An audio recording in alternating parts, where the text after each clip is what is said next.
Hi, good afternoon. Behind the scenes, my lovely mate was just in here making homemade cheese crackers and pouring himself some coffee. Literally just got out of frame when I hit go live. Hi, I'm Casey Durango of Go Keto with Casey, where I talk about how I've lost 97.4 pounds since starting the ketogenic diet, how you might be able to lose weight, improve your health, and regain control of your life. Please let me know that you can see. Oh, thank you. Thanks for letting me know you can see and hear me. It is always a challenge. And I'm adjusting my screen here. I hope you're all well. We are well. Today's topic, it's not a new topic. How to stay on track. Let's face it, starting is easy. I'm talking about the ketogenic protocol. As a primer, the ketogenic protocol is one whereby you reduce your carbohydrate intake to a level where your liver stops pushing out glucose, sugar, and our bodies happily turn to burning ketones or fat for fuel. It's a fat burning protocol. It is not a weight loss diet. You can eat totally keto-friendly foods and gain weight, because the other part of the protocol is keep your carbohydrate intake 20 grams or fewer. If it's not on page 4, link below, but you don't even need a page. Just eat fatty sources of protein, non-starchy vegetables, and full-fat dairy. Don't eat if you're not hungry, and stop when you're satiated. Those last two parts are what most people have trouble staying on track. Frankly, perdón. The food is pretty straightforward. Hey, squirrel! Hashtag my friend Jen. I heard my husband chuckling. He's in the other room watching. He must have noticed. Hashtag my friend Jen. Staying on track. Now, I'm full confession. All of these ideas are not from me. About an hour ago, I had a patron-only video group session, and the topic was, staying on track. How do we do that? Maybe the question is, why do we get off track? Staying on track is key. Frankly, while some people may be able to say, I stay keto 90% of the time or 95% of the time, and I've lost weight and everything's great, for me, that would not work. And also, I have heard from people who say, I was doing it most of the time and I lost X number of pounds, and then it stopped working and I put weight on. Because we change. Our bodies change. Mechanically, staying on track means stop putting carbs in your mouth. That's it. That's how you stay on track. You stop putting carbs in your mouth. If it was that simple, we would all be healthy and thin all the time. Note, being healthy is the most important thing. Big trim is a great added benefit. So we have to talk to ourselves. Oh, I do have to stop. Vicky from Southeast Washington. Hey, new baby grandson born at 4:14 a.m., 7 pounds, 7 pounds and a half. Mom and baby doing well, but our air quality here is 661 on a scale that goes to 500. Very hazardous. Praying for all those who have lost their homes. Vicky's in Southeast Washington. She's a patron. Congratulations on the new baby. Yes, for those of you who are suffering the Pacific Northwest, my daughter and her family included, thinking of you. Thinking of you. 2020. How much do we have left of 2020? I've never counted down the days like now. But anyway, I do want to stick to, hello from Nashville. I do want to stick to this. Maybe it's more helpful to ask why we fall off. Now, I'm going to be a little tough love here. We will provide what we consider explanations for why we stop doing what we know is best for us and start doing what we know is not good for us.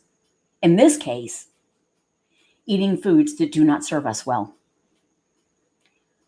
We might call them explanations. They are excuses. So in this patron-only video group session, one member who has had success and then things get off track, and then has success and then things get off track.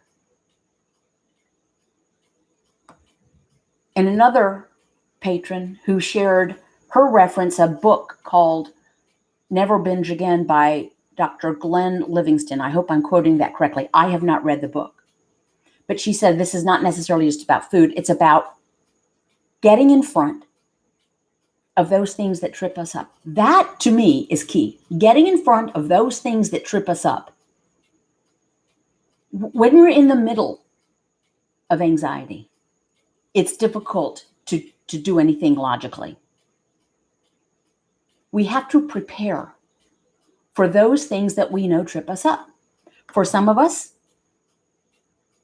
it's weekends. I mean, it's that basic. I do fine until Friday afternoon. And then all heck breaks loose. And I start over on Monday. And this happens for months. Okay, so when someone writes me and asks me, I do great all week until the weekend comes, how do I stop that? You prepare for the weekend starting Monday morning. And mentally, you start preparing for the weekend. I am not going to eat foods that don't serve me well this weekend, no matter what. I don't eat carbs on weekends. I don't eat carbs on weekends. I don't eat carbs on weekends. But you have to start preparing for it when it's not Saturday afternoon at a tailgating party, when people used to still have tailgating parties, and you're presented with hoagies with the bread and French fries and chips. You have to prepare for it. And you have to gird your loins for saying thanks, but no thanks. Hi, Hector 6766. You never step in the same stream twice. Be mindful of each step you take. Very poetic and profound. For some of us, we do fine until the last 3 months of the year, which is kicked off by Halloween, followed by Thanksgiving, followed by Hanukkah and Christmas and Kwanzaa, followed by New Year's Eve. So we kind of put our hopes and dreams on the shelf starting late October, and we don't dust them off until January 1st, over which time we will have put on the 18 pounds that we worked so diligently to lose, or worse. So what are some tools? First one is prepare. Prepare mentally. E-mentally, which is a mashup of emotionally and mentally when I was doing a morning snippet. Quick shout out to my patrons. I have a private support group, patreon.com/GoKeto with link below, where I do 20 video snippets a month. I do about 5 or 6 video, patron-only video live streams, 5 or 6 video, patron-only video group sessions, and monthly one-on-one sessions with me. And the morning snippets are, I look miserable and I have pillow hair and often have not had coffee yet. Sometimes my husband will slide a mug of coffee in front of me as I'm talking.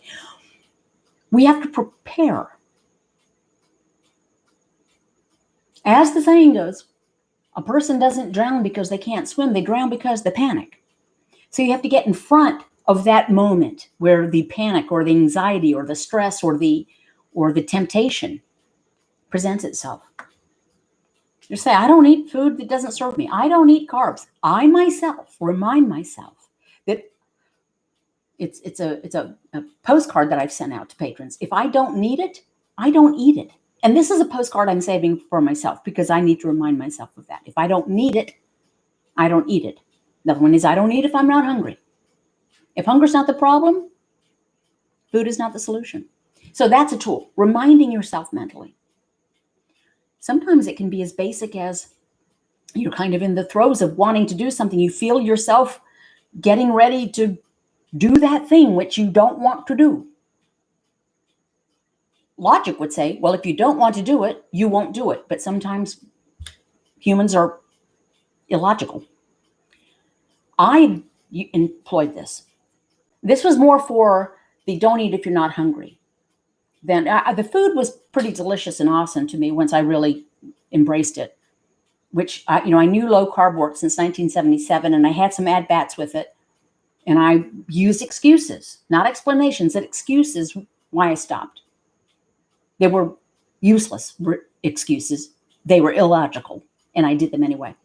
But once I was at the point where I didn't want to take insulin for type 2 diabetes, that was my motivation. I'd given up on losing weight. But even though I'd lost 40 pounds or so, I realized that things had really slowed up on the weight loss. I was a gradual loser. It took me 3 years to lose 97.4 pounds. I was a gradual, normal loser. But I had really kind of hovered. So I started setting a timer on my stupid smartwatch. And I would say, okay, I want to eat something, but I know I don't need to eat it, but I want to. Maybe in 15, I'm going to set a timer for 15 minutes. Maybe in 15 minutes and 10 seconds, I'll eat something, but I'm not going to eat for 15 minutes because I know I don't need it. That is a microcosm. Hey, Linda Nelson, member of the club. That's the YouTube join club. And because she's a member and she gets a little icon, I'm going to read. I'm going to a dinner that is having a baked potato bar, and everyone is to bring a topping. Yikes. I either stay home or bring keto chili. Bring keto chili. You know what? Bring deviled eggs. And chili. There are ways around this. Or bring sour cream and then just eat the sour cream. Shredded cheddar. Bacon bits. You can eat everything but the baked potato. It's like eating the cheeseburger, just leave off the bun. Thank you, Suzanne, a patron. I heard Casey. That makes me feel good. So that's a tool I've used. I can do anything. I can avoid doing anything for 15 minutes, except breathing. So I'm not going to keel over in the next 15 minutes. If I know logically that I'm not hungry, I just have an urge to eat because I usually eat at this time. Put it off. Push the peckishness. That's a tool. It's a microcosm of the one day at a time, which is from many 12-step programs. The original 12-step program, Alcoholics Anonymous. One day at a time. Maybe you'll have a drink tomorrow, but you're not going to have a drink today. When we tell ourselves we need or must or will do something for the next 25 years, it can be overwhelming.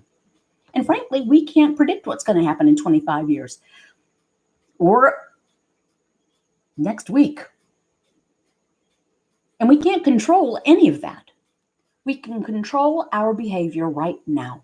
And that's the main tool. How do you stay on track? By staying on track. What we put in our mouths is under our control. We don't want to believe that. We tell ourselves that we are powerless in the face of chocolate. We are not powerless. Best-selling shirt, I'm stronger than a cookie. What do you mean we're powerless? We have buried loved ones. We have so far survived 2020. We have gone through divorces, bankruptcies, children who don't seem to like us very much. Oh, I don't know what else. Terrible bosses, terrible employees, cars that break down on Friday afternoon when you can't get anything done about it. We've been through all of that. We're powerless over food? I beg to differ. And I told myself these things. Another tool is change your thinking. Quit saying words that undermine your behavior. Last week's live stream was words matter. Use them carefully, particularly towards ourselves. If we say, I never get through a weekend, I always cave on the weekends, stop saying that, because then you are talking it into existence. Stop saying that. Flip the script. I don't eat carbs on the weekends. I don't eat carbs on the weekends. I don't eat wedding cake just because I'm at a wedding. No one cares whether I eat wedding cake. I don't use food to cope. And that's literally true. People say I use food to cope. No, you use food to not cope, as did I. We use food to deflect, to distract ourselves. But it's certainly not to cope with the issues. The issues are still there. We've just numbed ourselves with food. Issue is still there. Another tool. Several people put up visual reminders, vision boards, a whiteboard. And if you're listening, you know who you are. A whiteboard that is just a reminder. You can look over there and I have a whiteboard right over there. It's in my kitchen, but I don't use it for vision stuff. Although I do have a bulletin board where I tack up nice notes I've received from people. I've read the note is there, but you know what? You glance up and it's a reminder that you might be helping someone. It's a very positive thing. You know, we tend to embrace our failures or perceived failures, and we tend to shy away from our successes. Like we don't deserve to recognize that we've had victories. Of course we do. Why would we not deserve to recognize that we have victories? That is a tool. Recognize your victories. Don't approach this from a negative. Like, I'm going to quit failing. Say, I did that. I got through a really stressful time. And I didn't turn to food because food wouldn't have helped anyway. Sometimes your dishwasher breaks at an inopportune time and you have to replace it. You know who I'm talking about. Hey, Shell. Shell, right, she'd bring a steak to the baked potato bar. We don't use food to cope. We use food to not cope. Someone shared in our support session that this person couldn't tell whether they were eating out of boredom or eating out of hunger. My thought was, if you don't know whether you're hungry or not, you're not hungry. That's not hunger. Might be habit, but not hunger. You kind of know when you're hungry, when you're burning fat for fuel. When you are a sugar burner, eating carbs, your brain will tell you to eat more, but it's not because you're hungry. It's because the brain wants more glucose. Our brains are energy hogs, and glucose is a short-lived, fast-burning fuel. Fat is a long-lived, slow-burning fuel. So when we start burning fat for fuel, our brain quits calling on us to eat more carbs for glucose. And by the way, carbohydrate is not an essential macronutrient. That is one of the things we tell ourselves and other people tell us and our doctors tell. No, you don't have to eat carbs for brain function or for anything else. Our bodies can create glucose like spinning, straw into gold. Through gluconeogenesis, it happens. We can have essentially zero carbs. There are carbs in everything except for lard, except for animal fat. And there is protein in everything except for sugar, except for fructose. I think it's fructose. So there's protein, carbohydrate, and fat in everything we consume. But mostly carbs are in grains and plant foods. And mostly protein and fat are in animal products. So quit telling ourselves what's wrong. Wrong information. The way we talk to ourselves matters. Sometimes our explanations turn into excuses, which don't help. Think about the people in your life who you know are making excuses for behavior that they are engaging in that does not serve them. Forget about that it being food. And imagine thinking to yourself, well, that's just an excuse. a great phrase that was posted in our private, hidden Go Keto with Casey Patreon Facebook group. 2 people actually posted it independently. If you're serious about changing your life, you'll find a way. If you're not serious, you'll find an excuse. And that can be with anything. That can be with becoming a more conscientious partner in your romantic relationships, to paying your bills on time, to giving up gambling. I mean, you find a way. So what's another tool to staying on track? This came up in the meeting as well. I keep saying that because I don't want you to think I'm making this stuff up. I'm not. I'm clever. I'm not brilliant. Project your thoughts to next week. So you're sitting there and you're thinking, I would really like a big bowl of popcorn, because we always eat popcorn when we watch movies. That's another thing. Give up what you always did, because if you keep on doing what you always did, you're going to keep on getting the same results. But say, let's use that as an example. I really want a big bowl of popcorn, because we always eat popcorn when we watch movies. And then ask yourself, how am I going to feel about this tomorrow when I wake up? Are you going to feel really proud that you ate the popcorn? Are you going to feel victorious? Or are you going to feel, I did it again? There I go again. Excuse me. Oh, I'm going to have it pink drink. Hashtag Casey's pink drink. Glass full of ice. Diet tonic water. Diet cranberry juice. And a squeeze of lime. Excuse me. One reason I drink that is because it's tangy and tart. And I've been doing a lot of talking today. So think about, how am I going to feel about this tomorrow morning? Take it even further. How am I going to feel about myself a week from now, a month from now, 6 months from now, a year from now, if I continue engaging in behavior that I know does not serve me? How do I want to feel a week from now, a month from now, 6 months from now, a year from now? How do I want to feel? And what do I need to do to feel that way I want to feel? What do I want my life to look like? That's a tool. So there are a lot, pardon the expression, carrots and sticks. You need a little encouragement, and you need a little tough love. And banishing the excuses.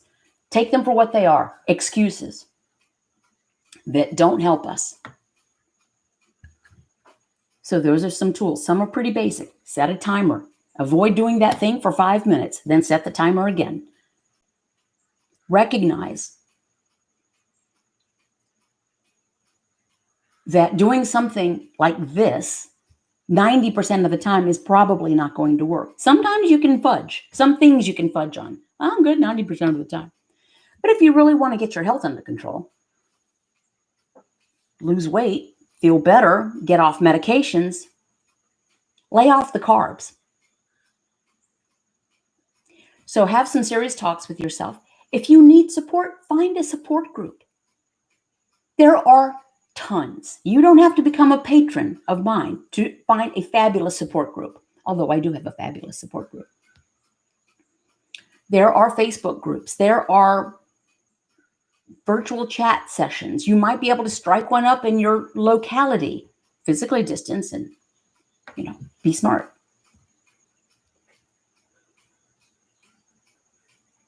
Support others. Sometimes that's the best way to support yourself, is talking to other people. They say the best way to learn is to teach. I'm going to turn my attention to the comments, and thank you. Oh, they're going by quickly.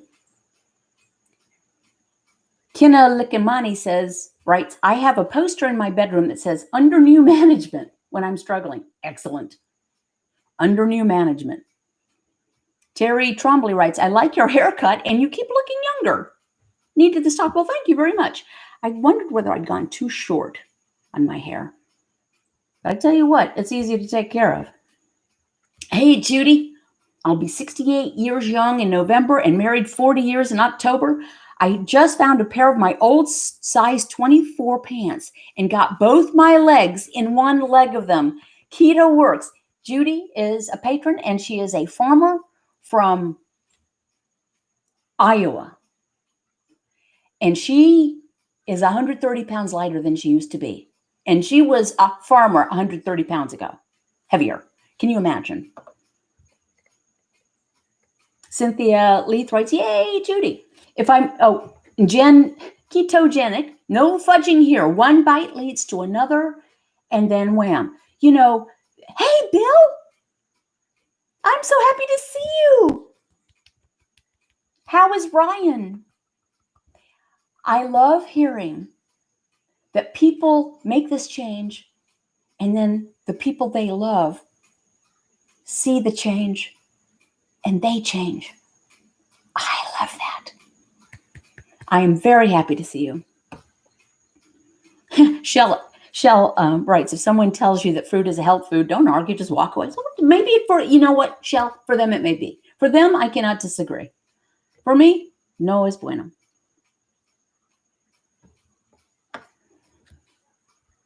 AZ writes, would you consider drinking zero sugar beverages? Hello. Tall glass, diet tonic water, zero sugar. Diet cranberry juice, extremely low carb. It's like 2 grams of carb for 8 ounces. And this is seriously a splash. So yes, I enjoy Coke Zero. I enjoy water. I enjoy Crystal Light. I enjoy diet tonic water. I just enjoy a lot of things. Christina Polishchik, thank you for the flower. I would love to, Judy Tucker writes, thank you, Casey, my friend, and your YouTube videos and your snippets. Thank you.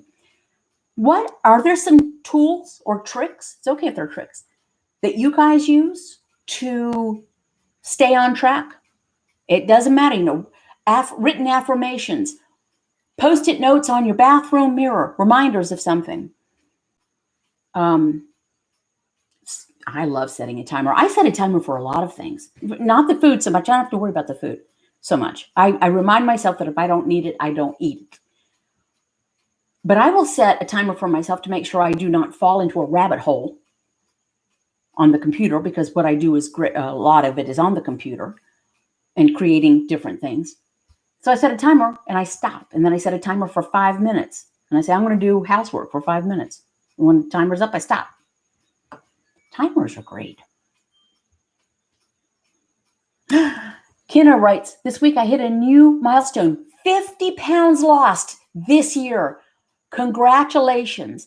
And Kenna, from where are you checking in? What is your country? Oh, thank you, Christina. I never asked for that. Lita, great job, Kenna. Thank you to everyone, writes Judy, for all the good wishes. Kenna, well done. Linda Nelson writes, I give myself pep talks. Linda, you have changed so much. Don't blow it. Right? You've done so much. Don't blow it. Keep on doing what you're doing.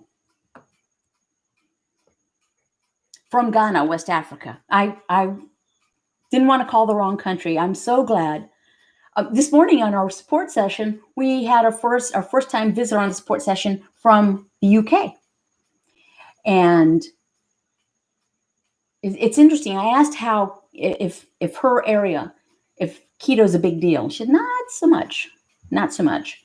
But she may have influenced her brother-in-law who was visiting her home.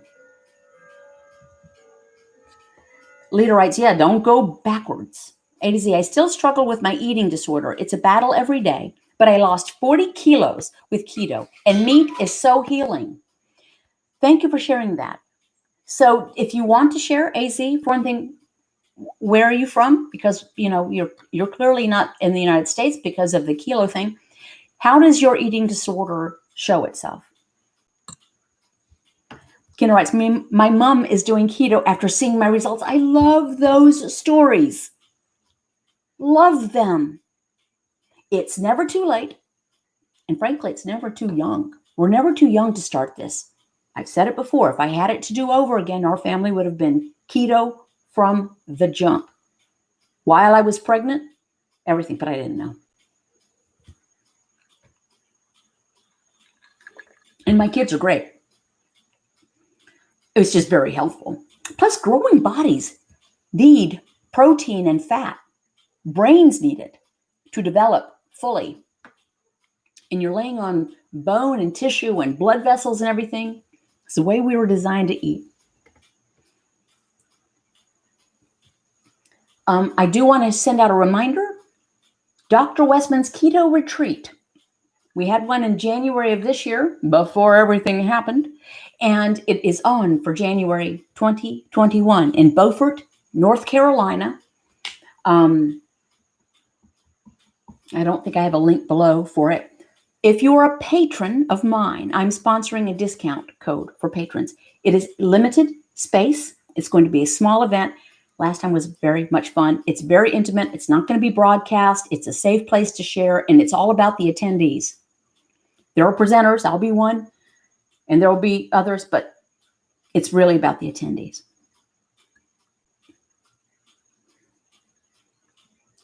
Judy writes, Casey, look how many people, oh, thank you. Touched around the world. God bless you. Thank you very much. But I move on. Okay. AZ writes, I'm from Germany and I'm a 26-year-old woman. Food is my comfort zone. And if I could, I would eat all day. But I have to stop myself when I am satiated and stop with the low carb protein bars. Yes, don't eat the bars. I have a patron from Germany as well, Kimmy. Love her. She has a motivation that has inspired others. Every day that she's strict keto, she puts beads on a string. She has many, many, many days strung together. And if she goes off just a bit one day, she takes all the beads off and starts over. It's good motivation. Suzanne, you are registered. Excellent for Beaufort. Find support. Yeah, and Shell writes, protein bars equals candy bars. By the way, I haven't posted it, but we were in Costco and there were keto ice cream bars. I took a picture. And then I took a picture of the nutrition label. There is no such thing as keto ice cream. In almost any prepared product that has the word keto in the name is not. Kevin Nottingham, every time I eat veggies, my blood sugars go sky high, 10 to 15 millimolars. Been told that my fat shouldn't go above 75 grams a day. I weigh 252 pounds, 20 grams or less carbs a day. So confused, only eating when hungry, usually once. So yeah, I barely eat vegetables. Not because I don't like them. I like vegetables. I just don't eat that much, and I'm going to eat fat and protein first. So that my fat shouldn't go over 75 grams a day. You know what? Here's the protocol as I learned it from the world expert on it. I'm not his patient, but I learned it from him. Keep your carbs 20 grams or fewer a day, total, not net. Total carbs, not net. If it's not on page 4, don't eat it. Don't eat if you're not hungry. Stop when you're satiated. No mention of grams of fat. No mention of grams of protein. No mention of time of day eating. Our bodies will take care of all that if you follow the protocol. I know, and Shell writes, Slim Fast has been abusing the word keto. Yeah, and so is Weight Watchers. And Atkins, which is not Atkins. They bought, I think Nestle owns Atkins now.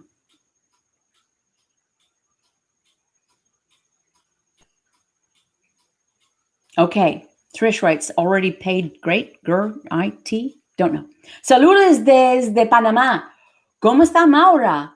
Yo estoy pensando en hacer una canal en español. La problema es que yo puedo hablar español, pero yo no quiero decir una palabra incorrecta. Y entonces decir the wrong thing. I was just thinking about it this morning.